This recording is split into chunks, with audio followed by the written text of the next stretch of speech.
Cultural Leonesa 1, Noja 1, Zamora 1, Tropezón 2, Guijuelo 1, Unión Deportiva Logroñés 2, Avilés 1, Ourense 0 e Marino del Banco 1, Coruxo 2.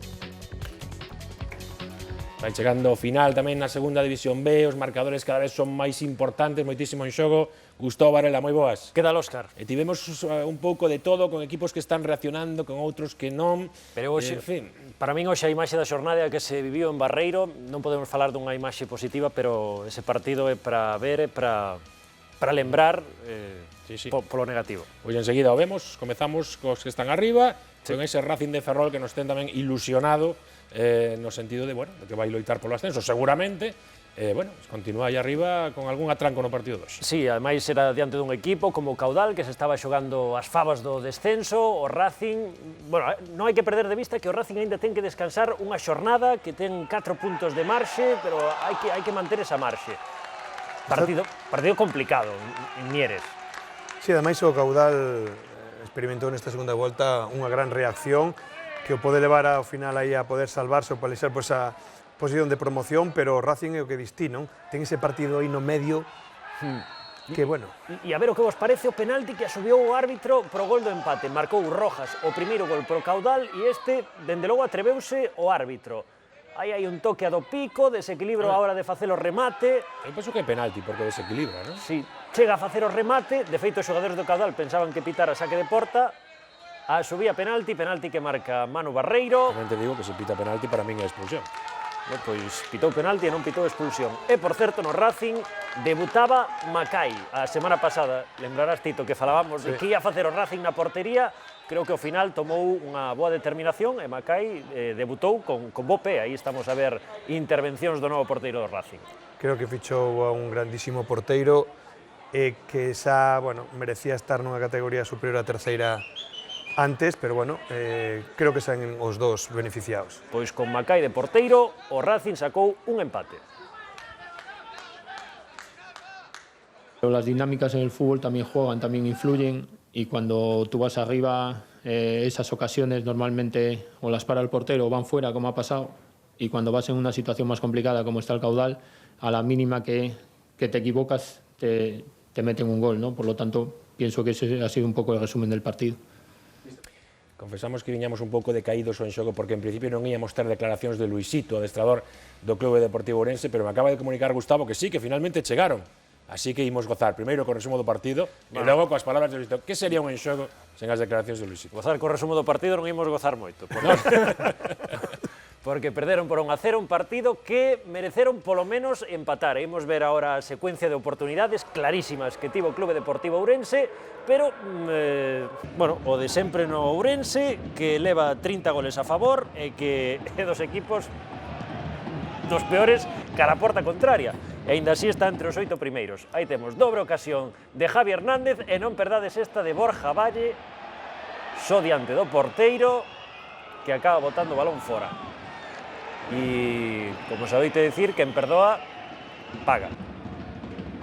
E ademais o Ourense que viña dun desplazamento a Guadalaxara... Bueno, me tiña todas as papeletas para pasalo mal neste partido. E que o Avilés se pon con este resultado, tampouco hai que perder de vista, cuarto clasificado, que adianta o Real Oviedo e marcou este gol con suspense.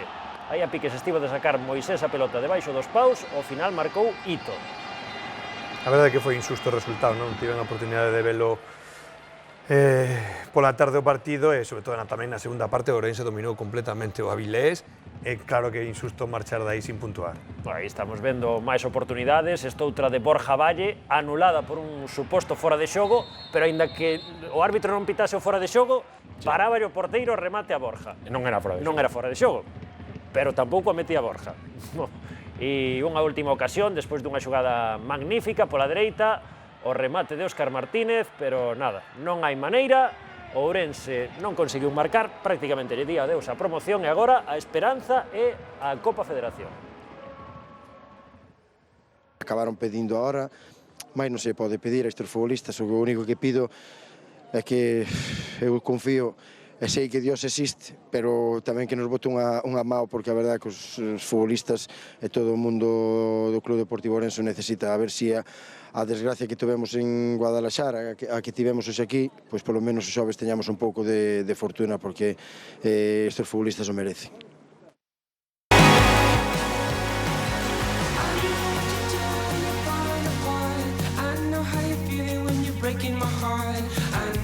debated, but it's over, love.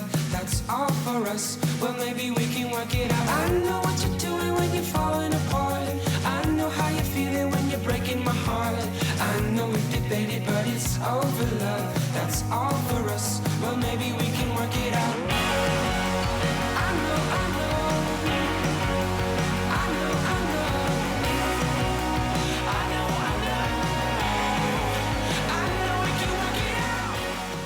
Sempre nos deixa algo Luisito, neste caso pedindo axuda divina para esa final da Copa Federación. Gus, os xoves as 8 no Couto, hai que remontar, non? Un 2-1. Todo Ourense ao Couto, Sí. que hai que achuchar. E todos sabelo na Tubega 2. Bueno, os que, Os non que non poidan estén ir, ali. os que non poidan ir ao campo porque se vai encher e non colle todos os de Ourense, que o vexan pola televisión. Claro, efectivamente. Bueno, continuamos. Que máis, Gus? Coa Sociedade Deportiva Compostela, que empatou a 1 diante do Real Oviedo. Bueno, Real Oviedo, que é un equipo que agora mesmo está fora dos 4 primeiros postos. Por certo, homenaxe a Nacho, outro dos nosos comentaristas, despois subiu rapidamente para facer os comentarios do partido. Chegou a tempo. Sí, bueno, chegou no minuto 3. E un Compostela que mereceu moito máis diante dun Oviedo, a que a min, Tito, é que me sorprende cada partido que pasa polo seu plantexamento rácano. A gran decepción para min este ano da segunda B. Non mo explico. Por todo. Creo que para mí tiveron un error inicial de elección de modelo de xogo. E logo, claro, unha vez que tes montado a plantilla, tes montado e fichado os xogadores, costa cambiar e, bueno, pois aí... Tes xogadores para facer fútbol directo e, sen embargo, o dianteiro que máis cobra no equipo, que mide 1,90 m, que marca os gols, agora deixalo no banco. Sí, bueno, creo que se deron aí unha sucesión de, para mí, de incongruencias importantes que van, creo que ao final, a deixar fora o Oviedo. E o mérito tamén do Compostela, que dominou de cabo a rabo o partido e que marcou nun gol, saque do porteiro, Elaborado. Joselu que se mete entre os dous centrais e marca a porta baleira. O Compostela que tivo oportunidades de abondo para empatar antes, empatou no minuto 70 e incluso despois deste gol marcado por Joselu, dispuxo de boas oportunidades para facer o 2-1 do Oviedo en ataque. Non volvemos a saber máis. Aí temos esa ocasión de Diego Rey. Foi increíble que Diego Rey non marcara un gol neste partido, especialmente nesta xogada. A ver que vos parece a decisión que toma Joselu. Mira Diego como vai totalmente libre de marcaxe na frontal da área pequena, pero Mala decisión de Joselu. un goleador sempre quere facer el gol. Non vai acertar sempre. Non, pero Joselu non é deses xogadores que non é xeneroso co compañeiro, O que pasa é que creo que non o viu, porque senón estou convencido que lle daba. Pois ao final empate a 1 que incluso soubo mal para a Sociedade Deportiva Compostela. A mí me sabe poco. Yo hago un análisis de los 90 minutos y creo que el Compostela debería haber ganado este partido con solvencia. El gol es un error clamoroso. Lo sabe cualquiera que vea fútbol, lo sabe. No voy a marcar a los jugadores, cometieron un error imperdonable. Aí estaban estas declaracións tamén. Di que non vai marcar os respecto xogadores, despois di que cometeron un erro imperdonable. En fin, vaya semana do Oviedo por aquí, por certo. Ese Sí, partido mala. aprazado ante o Coruxo, perdido entre semanas, este co Compostela empatado. Un Coruxo Gus que, quen o ia pensar? Pois está Sí. agora mesmo ata tranquilamente situado na clasificación. Bueno, tranquilamente, Rafa seguro tal que como estaba. Rafa seguro que non está tranquilo aínda, pero sumou 6 puntos que o catapultan ata a 15ª posición e deixa o posto de promoción de descenso a 4 puntos. Foi, sen dúbida, Tito, a semana fantástica do Coruxo. Millor imposible, creo que para máis aparte do subidón en puntos, Con que dos rivais? por eso, é que si antes de xogar te dicen cantos puntos pode sacar o Coruxo, nin os máis optimistas pensábamos que podía sacar os 6, pero bueno, impresionante e creo que ha dado un paso importantísimo para poder salvarse. O Marino que podía poñerse na 5ª posición con 50 puntos, que se puxo por diante co gol de Espolita, que hai que recoñecelo, tivo oportunidades, un paradón de Fernando, este lanzamento de Guaya que marchou fora, pero aí apareceu o Coruxo, que soubo agardar polo seu momento e conseguiu o gol do empate no minuto 21 da segunda metade. Por certo, Reguero, primeiro gol da temporada que marca e non o celebra, porque foi diante do seu ex equipo. Tamén se é mala sorte. E despois, no último minuto, vexan, falta e expulsión de Boris, era o segundo cartón amarelo, e Mateo, que estivo aquí comentando o partido do Guadalaxara-Ourense, démoslle sorte. Bendecido, quedou bendecido. Mateo, as faltas, así, de rosca pola escadra, e aí está, golazo de Mateo, extraordinario, e o Coruxo, que agora mesmo ten 4 puntos de diferenza con ese posto de promoción de descenso, que é unha marxe a estas alturas moi importante. La victoria del día de hoy vale su peso en oro. Yo creo que tenemos un impulso anímico importante porque aparte yo creo que está basado en hechos muy concretos, reales, no son hechos circunstanciales, anecdóticos o casuales. El equipo está jugando bien. Hoy aquí, después de tener el partido en desventaja en el marcador, venirse arriba como nos vinimos, querer ir a por el partido, no conformarse con el empate, seguir buscando la posible victoria, yo creo que es un sinónimo del atrevimiento de este equipo.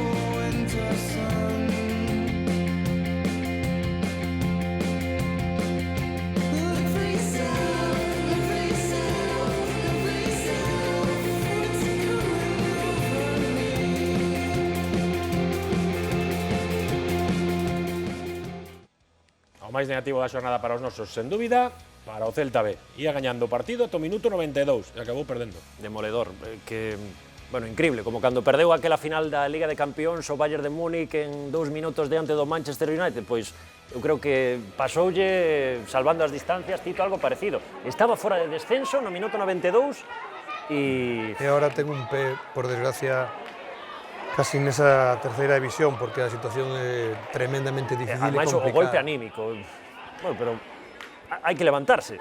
Home, claro, e pelexar os 4 partidos que lles quedan a eles, non? Que ten un menos. Sí. Un Celta B, bueno, houve moitas oportunidades na primeira metade, pero un Celta B que tivo a sorte de marcar na primeira ocasión da segunda parte. O lanzamento de Borja Iglesias, a pelota queda rexeitada e con algo de fortuna Taylor consegue o 1-0. As cousas poñíanselle ben, é mellor que se llean poñer, e que ademais fallou un penalti. O Celta B nesta xogada, o agarrón a Borja Iglesias, o árbitro pita o penalti, baixo os paus o porteiro suplente habitualmente do Sporting B, que lle para a Borja Iglesias ese lanzamento de penalti. E despois o Sporting, que, bueno, está tranquilamente situado, eu creo que ten os 44 puntos que che dá, ou que tiña os 41 puntos, agora ten os 44 que xa che dan a tranquilidade definitiva, ten esa ocasión na que ademais piden penalti, xa había nervios no partido. Bueno, piden penalti porque hai penalti. Non o pitou o árbitro. Non o pitou.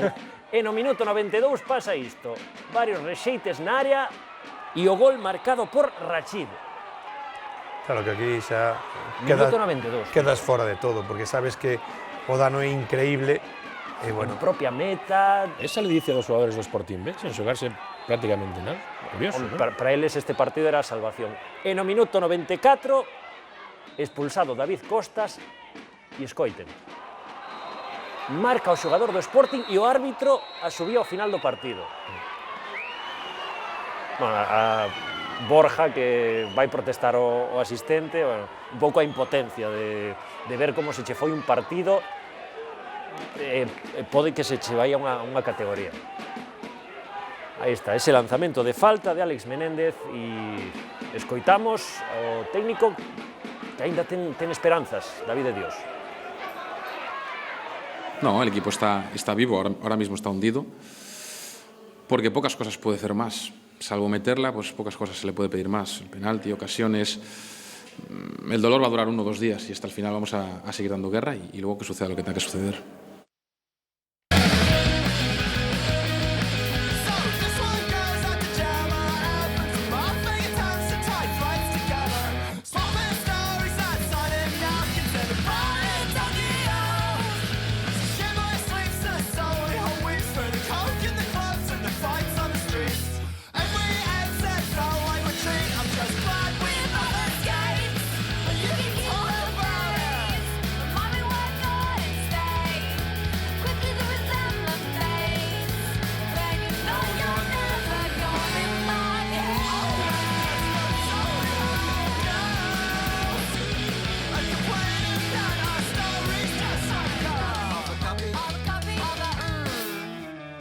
Vaya partido este do Celta B ante Oviedo. Terá que gañar o filial celeste se quere seguir tendo esas opcións de permanencia. Carlos, que nos contan os nosos espectadores? Pois non adoita pasar moitas veces, pero temos algún espectador cabreado con nós, algún en serio, o caso de Joaquín, que di que cronometou na casa e que había máis tempo do Deportivo que do Lugo, algún de broma, Alberto Alonso, que di que a pronunciación de Timi de Pat Riley é terrible, e despois temos sensacións sobre o que nos deixou a xornada na segunda B. Manuel Domínguez di que está preocupado por as lesións de Gustavo Souto e Óscar Martínez, pensa que o mellor o Choco pode, perdón, que o mellor no Ourense Luisito pode dar unha opción a Choco, máximo goleador do filial. Vi o Celta di que a mala sorte do Celta B nos últimos partidos non é normal, xa o temos comentado, non é cousa de meigas recibir tantos goles nos últimos minutos en moitos partidos.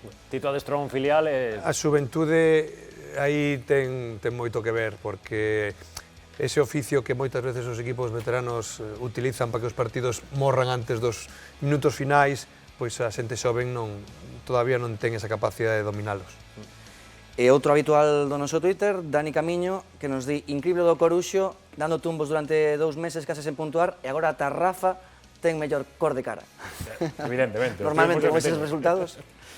Pues nada, seguimos atentos agora xa coa terceira. Fenomenal, enseguida estamos con esa terceira galega. Antes toca repasar a clasificación de segunda B. Unha clasificación na que vemos que o Racing de Santander aumenta a súa vantaxe no primeiro posto da táboa. O Racing de Ferrol segue segundo tras a sorprendente derrota do Guijuelo.